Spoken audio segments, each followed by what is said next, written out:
کہانی کو اللہ تہجد تک تب لاتا ہے جب وہ چاہتا ہے کہ میرا بندہ مجھے منائے، مجھ سے بات کرے، میرے سامنے اپنی جولی پھیلائے، تاکہ وہ اس کی مانگی ہوئی مرادوں پر آمین کہہ سکے۔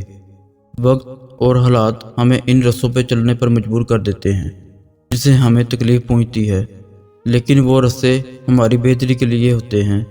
وقت بھی بدلتا ہے اور نصیب بھی، لوگ بھی بدلتے ہیں اور حالات بھی۔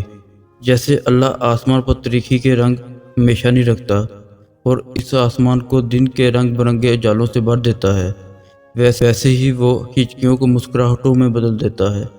اور اگر وہ آپ کو تہجد تک لے آیا ہے تو سمجھ لیجئے کہ اب قبولیت کا وقت ہے، اب ان تمام کہانیوں کے مکمل ہونے کا وقت ہے جن کا مکمل ہونا آپ کی نظر میں ناممکن تھا۔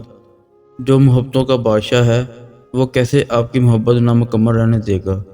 وہ سن لے گا اور اختتام میں سب عطا کر کے اس مایوس دل کو شرمسار کر دے گا۔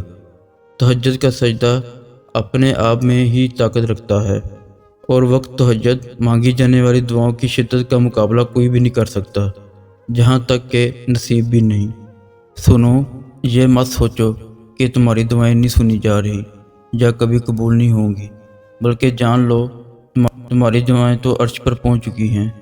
اس کے تو بس ایک کن کی بات ہے، جب تمہارے حق میں بہتر ہوگا تو اس نے کن کہنا ہے اور فایا کن کے معجزے ہو جانے ہیں۔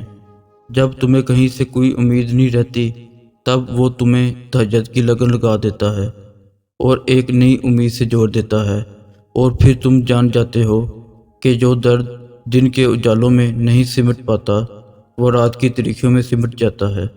کیا اس نے تمہیں انکار کیا؟ اس سے انکار سمجھ لینا تمہارے ایمان کی کمزوری ہے۔ کیا تمہیں اللہ سبحانہ تعالیٰ پر یقین نہیں؟ تم مانگ کر تو دیکھو، اس کے لیے تو کچھ ناممکن نہیں۔ یاد رکھو، اگر اس نے تمہارے دل میں کچھ ڈالا ہے تو نصیب میں بھی وہی ڈالے گا۔